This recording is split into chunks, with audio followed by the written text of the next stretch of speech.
Hello students, আজকে আমরা আলোচনা করব বচনের সত্যমূল্য এবং এই সত্যমূল্যের ভিত্তিতে বচনের প্রকারভেদ। এর আগের ভিডিওতে আমরা আলোচনা করেছি যে বচনের সত্যমূল্য কি এবং কিরকম ভাবে তা নির্ধারণ করা যায়। আজকে এটার একটা অন্য দিক আমরা আলোচনা করব। এটা আলোচনা করার আগে বলে রাখি, তোমাদের যদি আমার চ্যানেলটি ফলো করতে হয়, আমার চ্যানেলের সমস্ত ফিলোসফি 4th সেমিস্টারের ভিডিও থাকবে। তোমরা চ্যানেলটিকে অবশ্যই সাবস্ক্রাইব করে নিও, আর ভালো লাগলে অবশ্যই একটা ভিডিও দিয়ে দিও। তো চলো আজকে আমরা আজকের টপিকে ফিরে আসি। আমরা 4th সেমিস্টারের সাংকেতিক যুক্তিবিজ্ঞান নিয়ে আলোচনা করছিলাম। আজকে যে বিষয়টি সেটা হচ্ছে সাংকেতিক যুক্তিবিজ্ঞানের একটা অংশ। তোমরা আগের ভিডিওতে আমি তোমাদেরকে বলেছি যে বচনের সত্যমূল্য হচ্ছে বচনটা সত্য অথবা মিথ্যা হতে পারে, তো এটাকে বলা হয় বচনের সত্যমূল্য। তাহলে এই দিক থেকে বিবেচনা করলে বচনকে তিনটে প্রকারে ভাগ করা যায়। কি কি সেটা ভাগ?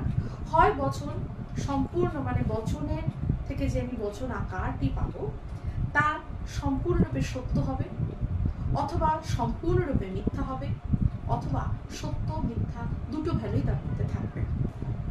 যদি বচন আকারটি সম্পূর্ণরূপে সত্য হয় তাহলে বচনটি হবে শত সত্য, আর যদি বচন আকারটি সম্পূর্ণরূপে মিথ্যা হয় তাহলে বচনটি হবে শত মিথ্যা। আর যদি বচনটি সত্যমূল্য সত্য এবং মিথ্যা দুটোই থাকে তাহলে সেটি হবে একটি আপতিক বচন। অর্থাৎ সত্যমূল্যের বিচারে বচন তিন প্রকার: শত সত্য, শত মিথ্যা আর আপতিক।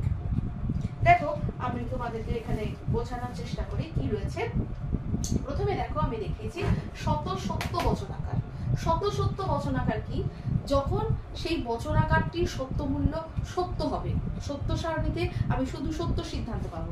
যেমন দেখো এখানে পি ভেল কাল পি, এখানে দেখো আমি এটাকে ট্রুথ টেবিল করেছি, হ্যাঁ সত্য সারণী করেছি। সেখানে পি ভেল কাল পি অর্থাৎ ফলস্তম্ভে রয়েছে পি ভেল কাল পি, অর্থাৎ এটার মান আমাকে বের করতে হবে। দেখো বচন একটি, অর্থাৎ অঙ্গ বচন যেহেতু একটি, তাহলে তার দুটো সত্য মানে সারি হবে দুটো, একটা দুটো এবং একটা, যেহেতু দুটো তাই হাফ হাফ যাবে, একটা টি একটা এফ, একটি টি একটি এফ।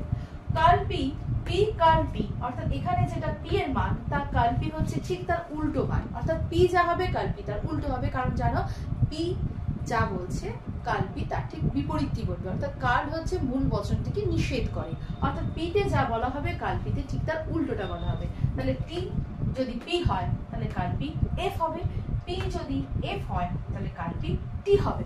তাহলে এইটা যদি হয় তাহলে এখানে ভেলের ফর্মুলা কি আছে? তোমাদেরকে আমি ভেলের ফর্মুলা শিখিয়েছি যে ভেলের ফর্মুলা হলো যে যদি দুটি অঙ্গ বচনের মধ্যে অন্ততপক্ষে একটি সত্য হয়ে যায় তাহলেই বৈকল্পিক বচন সত্য হবে। তাহলে এখানে দুটোর মধ্যে একটা সত্য আছে তাই সত্য, এখানেও দুটোর মধ্যে একটা সত্য আছে তাই সত্য। ফেল শুধুমাত্র দুটো মিথ্যে হলে মিথ্যে হয়, এটা হচ্ছে বৈকল্পিক বচনের নিয়ম। তাহলে যে কোনো একটা আছে সত্য, সেজন্য এটা সত্য হচ্ছে। তাহলে দেখো এখানে ফলস্তম্ভের মধ্যে সবকটা সত্যমূল্য সত্য সত্য বেরিয়েছে, সেই জন্য এটাকে বলা হয় শত সত্য বচনাকার। এইভাবে যেমন তুমি এরকম সত্য সারণীর সাহায্যে এটার মান বের করতে পারো। আরো একটি পদ্ধতিতে এটার মান বের করতে পারো, সেটা হচ্ছে এই দিকটা। এটা দেখো এটা কিভাবে আমি করেছি, পি ভেল কাল পি, ঠিক আছে? এখন তোমাকে মান বের করতে হবে। একবার তুমি হয় পি সত্য হয় পি মিথ্যা। তাহলে আমি প্রথমে করেছি এরকম সত্য সারণী গঠন করিনি, এইভাবে করেছি। দেখো পি কে একবার আমি টি ধরেছি অর্থাৎ সত্য ধরেছি। তাহলে সত্য যদি পি কে আমি ধরি তাহলে এখানে মাঝে ভেল আছে, এখানে কাল পি চলে, কাল পি অর্থাৎ টি এর মানটা বসিয়েছি এখানে টি, আর এখানে কালটা তুলে দিলাম, তাহলে এফ হলো। টি আছে কাল আছে তাহলে এফ হবে, এফ হলো, আর এখানে ভেল আছে যেহেতু টি এফ টি হবে। আবার এই আর একটা ক্ষেত্রে যদি আমি পি কে মিথ্যা ধরি তাহলে এখানে ধরি যদি পি সত্য তাহলে এইভাবে মান হবে, যদি ধরি তাহলে এইভাবে মান হবে। মিথ্যাটা কিভাবে? দেখো পি এর মান এফ, ভেল মানটা বসিয়েছি পি এর কাল এফ, তাহলে এফ কাল এফ মানে টি, তাহলে এফ টি টি, একই প্রসেসে তুমি মানটা বের করতে পারবে। এইবার আমরা চলে যাচ্ছি শত মিথ্যা বচনাকার।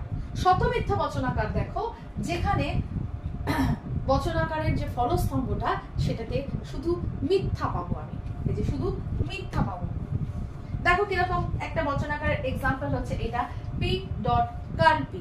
এটা যেমন পি ভেল কার্ল পি ছিল, শত মিথ্যা বচনাকারের এক্সাম্পল হচ্ছে পি ডট কার্ল পি। এটা কিরকম দেখো, ফলস্তম্ভে পি ডট কার্ল পি, এটার মান আমায় বের করতে হচ্ছে। তাহলে এখানে আমাকে নির্দেশক স্তম্ভে পি আর কার্ল পি মান বের করে নিতে হচ্ছে। একই প্রসেস টি এফ, যেহেতু দুটো আছে, একটা বচন দুটো মান, টি আর এফ, কার্ল পি তার ঠিক উল্টো হবে। এখানে যদি পি টি হয় তাহলে কার্ল পি এফ হবে, পি যদি এফ হয় তাহলে কার্ল পি টি হবে। এবার আমাদের বলো, তোমাদেরকে আমি যে শিখিয়েছি ডটের নিয়ম কি, অর্থাৎ সংযোগী বচনের নিয়ম কি।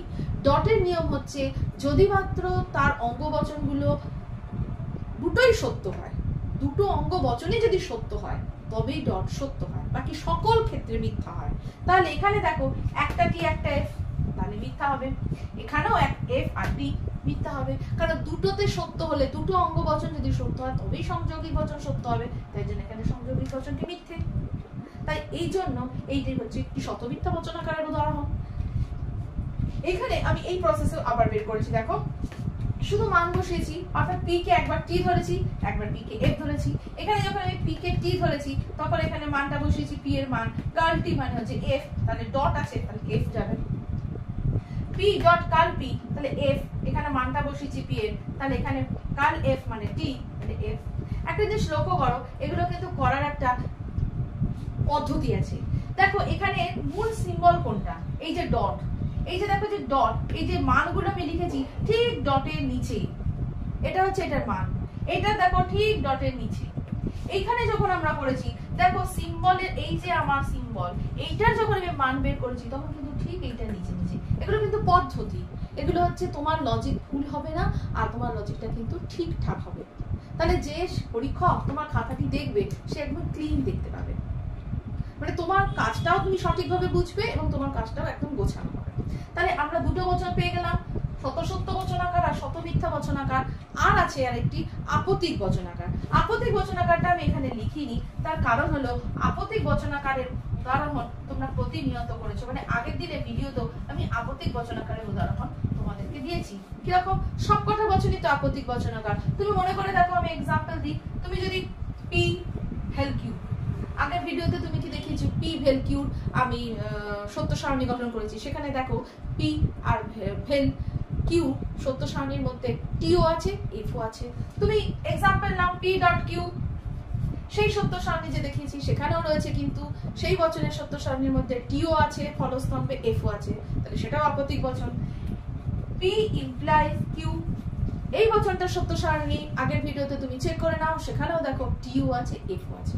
অর্থাৎ আপতিক বচন তাহলে কোনটা আমি বলতে চাইছি, আপতিক বচন হচ্ছে সেই বচন যেখানে বচনটি সত্য মূল্য সত্য হতে পারে, মিথ্যা হতে পারে। বোঝা গেল? শত সত্যর ক্ষেত্রে শুধু সত্য, শত মিথ্যার ক্ষেত্রে শুধু মিথ্যা, আর আপতিকের ক্ষেত্রে সত্য মিথ্যা দুটোই। তোমাদের কিন্তু এক্সাম্পল আসতে পারে, হয়তো 2 নম্বরে একটা শত মিথ্যা বচনাকারের উদাহরণ দাও, তোমাকে লিখতে হবে শত মিথ্যা বচনাকার পি ডট কার্ল পি। পি ডট কার্ল কিউ কিন্তু হবে না, ওটা কিন্তু আপতিক হয়ে যাবে, তোমাকে কিন্তু পি ডট কার্ল পি। অথবা তোমাকে প্রশ্ন এলো শত মিথ্যা বচনাকার কাকে বলে, উদাহরণ দাও, তাহলে কাকে বলে লিখলে, দেখে একটা উদাহরণ দিয়ে দিলে। বা শত সত্য বচনাকার এলো, যে শত সত্য বচনাকার কাকে বলে একটা উদাহরণ দাও, সেটাও এইভাবে দিতে পারে, আসতে পারে। তোমরা এটা শিখে নিলে। এইবার আমি আরো একটা পার্টের দিকে যাব, সেটা কি, সেটা কিরকম সেটা নিয়ে আলোচনা করি। এবার আমরা যে দিকটা আলোচনা করব সেটা হচ্ছে, দেখো একটা বচনকে আমরা কিভাবে প্রতিকায়িত করব, অর্থাৎ আমরা বচনটিকে কিভাবে সিম্বলাইজ করব। কোনো বচন আমাদের দেয়া হলো, বাক্য আমাদের দেয়া হলো, তাকে আমি বচনে রূপান্তর করলাম, সেই বচনটাকে আমি কিভাবে প্রতিকায়িত করব। এবার আমরা এই বিষয়টাকে নিয়ে আলোচনা করব।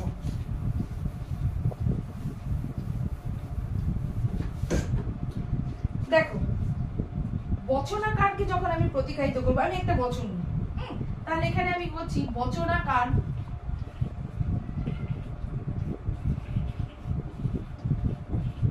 গঠন প্রতীকের দ্বারা, অর্থাৎ প্রতীকের দ্বারা আমি কিভাবে একটা বচনাকার গঠন করব। এবার দেখো ব্যাপারটা কি, দেখো বচনাকার গঠন করতে গেলে কিন্তু আমার পি কিউ মান লাগবে, কিন্তু তার আগে যে বচনটা আমার দেয়া হচ্ছে সেই বচনটাকে আমাকে প্রতিকায়িত করতে হবে। কি বচন, আমি একটা উদাহরণ দিই, যে এটি হয় ত্রিভুজ, এবং যদি এবং কেবল যদি এটি তিনটি বাহু বেষ্টিত সমতলিক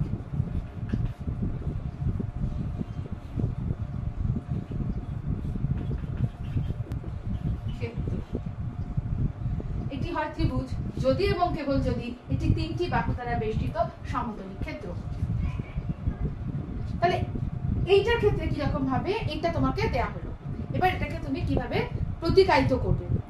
প্রতিকায়িত করার সময় আমাকে করে নিতে হবে কি, প্রথমেই করে নিতে হবে ধরা যাক কি এই যে এটি হয় ত্রিভুজ একটা অংশ, ধরা যাক এটি হয় ত্রিভুজ,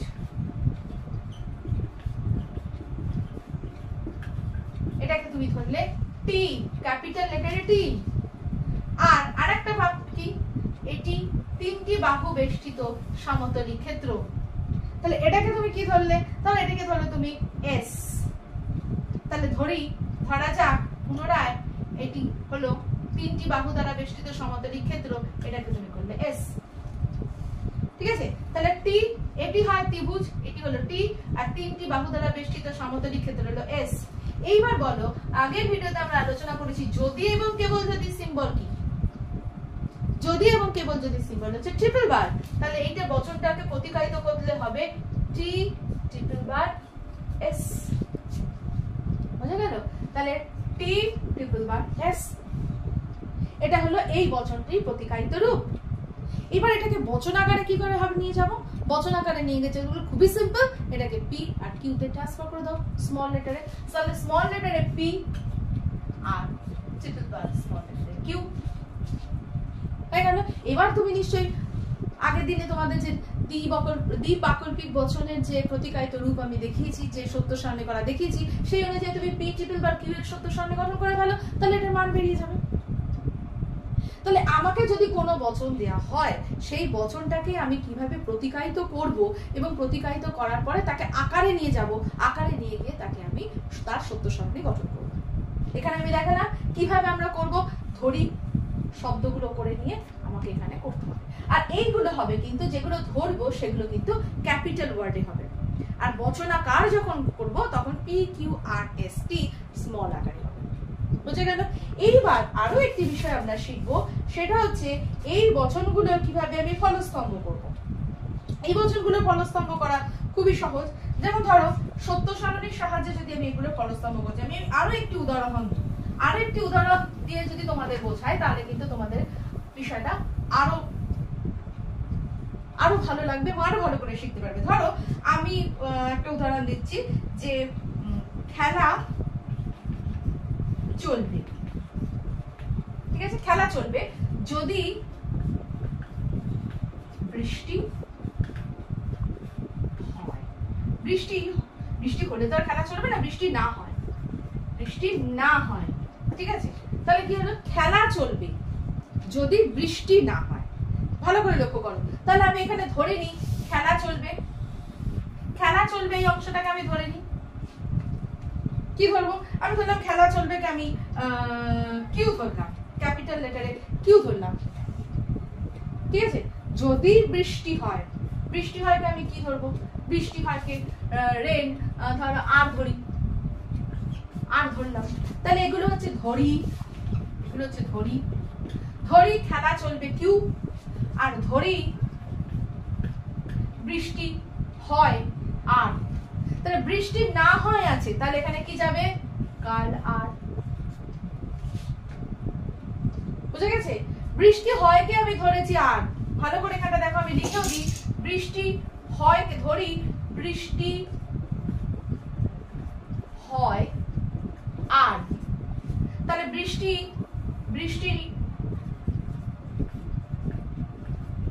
না হয় কাল আর। বুঝে গেছে? ক্যাপিটাল লেটারে। তাহলে খেলা চলবে যদি বৃষ্টি না হয়। এই যদি সিম্বল তোমাদের আগের ভিডিওতে তোমরা জানো, যদি সিম্বল হচ্ছে ইমপ্লিকেশন, আর একটা কথা মনে রাখি, এটা যখন প্রতিকায়িত করতে যদি মাঝখানে আছে, কিন্তু বাক্যটা হচ্ছে যদি আগে তবে পরে, তাহলে এটাকে যদি সাজানো হয় তাহলে হবে যদি বৃষ্টি না হয় তাহলে খেলা চলবে। মোদ্দা কথা এইটা, কিন্তু বলার সময় এরকমভাবে বলেছে খেলা চলবে যদি বৃষ্টি না হয়। আমরা সচরাচর এরকম কথা বলি, তাহলে আমার যদিটা মাঝখানে আছে, তাই খেলা চলবে কিন্তু প্রথমে চলে আসবে না, ওটা কিন্তু একটা বড় ভুল। এই কারণেই এই এক্সাম্পলটা আমি দেখাচ্ছি, যে তোমাদের মনে হতে পারে যে যদি তবে প্রথমে থাকে, তাহলে যদি এখানে যদি মাঝখানে আছে তাহলে কি হবে, খেলা চলবে এটা প্রথমে বসে যাবে, তা কিন্তু হবে না। যদি যেখানেই থাকুক, বাক্যটা আসল বাক্যটার গঠনটা হচ্ছে যদি বৃষ্টি না হয় তবে খেলা চলবে, তাহলে যদিকে আগে আনতে হবে। তাহলে যদি বৃষ্টি না হয় তাহলে এই বাক্যটার প্রতিকায়িত রূপ কি হবে, কাল আর implies the horseshoe Q। বুঝা গেল? যদি বৃষ্টি না হয় তাহলে খেলা চলবে, বুঝা গেল? এবার একে তুমি বচনাকারে নিয়ে যাও। এর বচনাকার কি হবে? এর বচনাকার হবে ধরো কাল P implies small q। এবার কাল P আর স্মল q কে আমি কিভাবে সত্য সারণী গঠন করব? দেখো সত্য সারণী গঠন করব কিভাবে, দেখো কাল P আর q, এটাকে যদি আমার সত্য সারণী গঠন করতে হবে আমাকে p এর মান জানতে হবে, q এর মান জানতে হবে, কাল P এর মান জানতে হবে। ঠিক আছে, দেখো এখানে চারটে রো হবে, কারণ দুটো বচন রয়েছে। দুটো বচন মানে 1 2 3 4, তাহলে 4 যদি হয় তাহলে হাফ হাফ। আগে ভিডিওতে তোমাদের শিখিয়েছি হাফ হাফ, অর্থাৎ দুটো টি দুটো এফ, কারণ এখানে চারটে আছে, তাহলে টি টি এফ এফ, তারপরে ঠিক এইটা হাফ হবে এখানে, তাহলে একটা টি একটা এফ একটা টি একটা এফ। কাল পি এর মান কি হবে? দেখো পি এর মান যদি টি টি এফ এফ হয়, কাল পি এর মান ঠিক এর উল্টো হবে, অর্থাৎ এফ এফ টি টি। এইবার আমার এখানে মেন সিম্বল কোনটা? আমার মেন সিম্বল হচ্ছে এখানে ইমপ্লিকেশনটা, এইটার মান আমাকে বের করতে হবে। তাহলে এখানে দেখো কাল পি আর কিউ ঘুরে যাচ্ছে, কিন্তু ভালো করে লক্ষ্য করো, ঠিক আছে? কাল পি আমার এইদিকে, কাল পি হচ্ছে আমার পূর্বগো আর কিউ হচ্ছে আমার অনুগো। এইটার মান বের করার সময় এইটা কিন্তু আমার পূর্বগো আর এইটা হচ্ছে অনুগো। কেন বলছি ভালো করে দেখো, তার কারণ হচ্ছে এখানে কিন্তু ইমপ্লিকেশন আছে, আর ইমপ্লিকেশনের নিয়ম হচ্ছে কি, এমন সব ক্ষেত্রে সত্য হবে শুধুমাত্র যদি পূর্বগো সত্য আর অনুগো মিথ্যা হয়। তাহলে পূর্বগো সত্য আর অনুগো মিথ্যা এটা হবে না, এই সময় শুধু ইমপ্লিকেশন মিথ্যা হয়। তাহলে এখানে পূর্বগো কোনটা? পূর্বগো হচ্ছে কাল পি হচ্ছে পূর্বগো। তাহলে কাল পি পূর্বগো হলে প্রথম জিনিসটাই দেখো, এখানে দেখো এফ পূর্বগো এফ আর অনুগো টি, অর্থাৎ পূর্বগো সত্য, এই পূর্বগো মিথ্যা আর অনুগো সত্য। তাহলে এটা কি যাচ্ছে? এটা যাচ্ছে টি।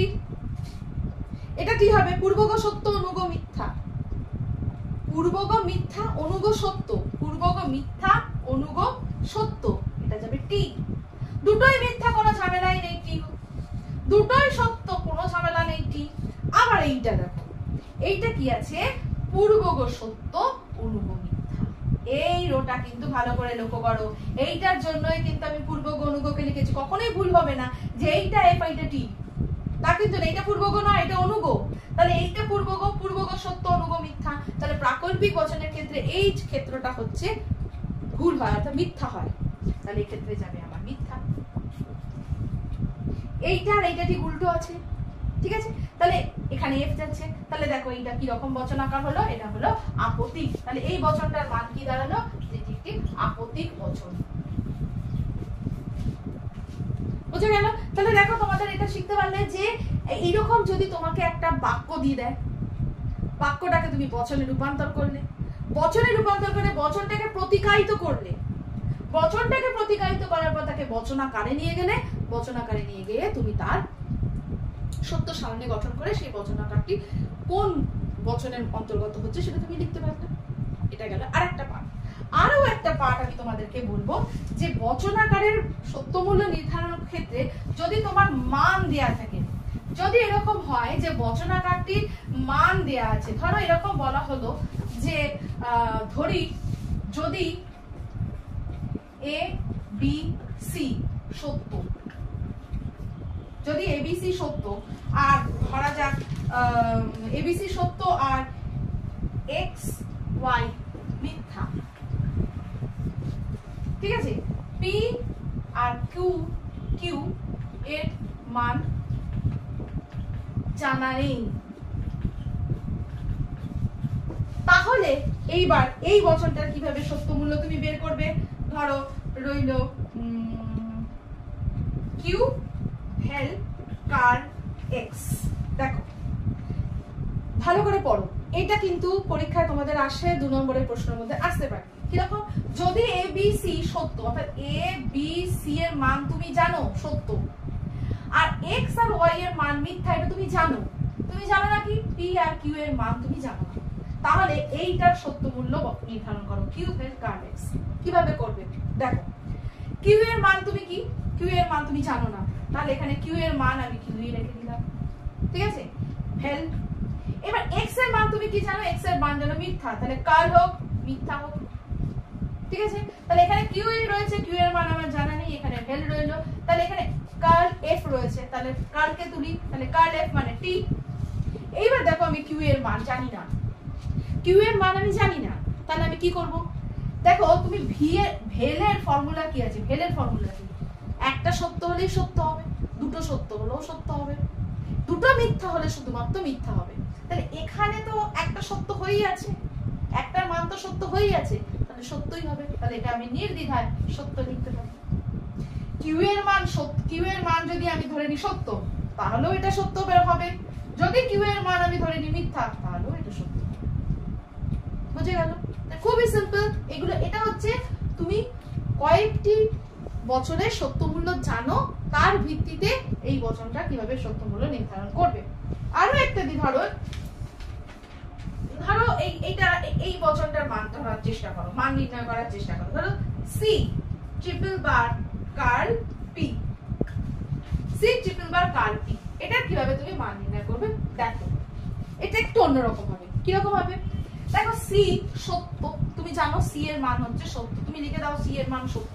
এগুলো হচ্ছে মান বসিয়ে অঙ্কগুলোর মতো, ঠিক আছে, কিছু জানা মান তুমি জানো, তার ভিত্তিতে যেটা জানো না সেটা নিয়ে সম্পূর্ণ বচনটা সত্য মূল্য তুমি নির্ধারণ করছো। তাহলে তুমি সি এর মানটা জানো, এবার দাও ট্রিপল বার। পি এর মান, পি এর মান তোমার জানা নেই, তাহলে এখানে কার্ল পি। এবার দেখো কার্ল আমি দিয়ে দিলাম, প্রথমে আমি ধরি পি এর মান টি, তাহলে এখানে আমি লিখে নিই ধরি পি সত্য, তাহলে কি মান দাঁড়াবে? তাহলে এখানে টি ট্রিপল বার কার্ল টি আছে, তাহলে মানে এফ চলে যাবে, হলো। এবার টি আর এফ থাকলে কি হয়? এফ হয়, কারণ দ্বিবাকল্পিক বচনের নিয়ম কি? দুটো সত্য হলে সত্য হয়, দুটো মিথ্যা হলে সত্য হয়, একটা সত্য একটা মিথ্যা, তখন দুটো মিথ্যা হবে, হয়ে গেল। এইবার আরেকবার ধরি তাহলে এটা একটা মান হলো, আর যদি ধরি পি এর মান এফ, তখন কি হবে? তাহলে দেখো C triple bar curl P, এখানে মান ধরি এফ, তাহলে টি এখানে জানো, সি এর মান টি এখানে আমি জানি, আর এফ এর মান কার্ল এফ। পি এর মানটা বসালাম, জাস্ট মানটা বসালাম, পরে আমি কার্লটা তুলবো। একটা লাইনে যদি তুমি দুটোই করো তাহলে তোমার গন্ডগোল হয়ে যেতে পারে, তাই স্টেপ বাই স্টেপ করো, কোনো স্টেপ জাম্প করার দরকার নেই। তাহলে এখানে টি, তারপরে কি কার্ল এফ, মানে এখানে তুমি টি করো, এফ কার্ল হলে টি হয়, তাহলে দুটো টি, তাহলে টি। তাহলে এই বচনটার মান কি হবে? এই বচনটার এফ ও মান হচ্ছে, টি ও মান হচ্ছে, তাহলে এটা হচ্ছে একটি আপতিক বচনাকার, আপতিক বচন। বুঝে গেল? তাহলে এখানে সত্য হচ্ছে আর মিথ্যা হচ্ছে। তাহলে এইভাবে আমি তোমাদেরকে আজকে দেখালাম বচনাকার সত্য মূল্যের ভিত্তিতে বচনাকারের প্রকারভেদ এবং কিভাবে বচনকে তুমি সিম্বলাইজ করবে এবং সত্য সারণীর সাহায্যে তুমি তার মান নির্ণয় করবে। দুটো তিনটে প্রসেস আমি দেখালাম। প্রথমবার দেখলেই কিন্তু ভিডিওটা তুমি বুঝে যাবে এমন না, বারবার লক্ষ্য করো, বারবার অনুসরণ করো, তাহলে কিন্তু অবশ্যই বুঝতে পারবে। নেক্সট ভিডিওতে আমি তোমাদের সাথে আলোচনা করব কিভাবে যুক্তিকে প্রতিকায়িত করতে হয় এবং যুক্তির সত্য সারণী গঠন করতে হয়, কারণ যুক্তির ক্ষেত্রে কিন্তু আর সত্য মিথ্যা হবে না, তখন কিন্তু হবে বৈধ অবৈধ। তাহলে দেখা হবে নেক্সট ভিডিওতে। টাটা।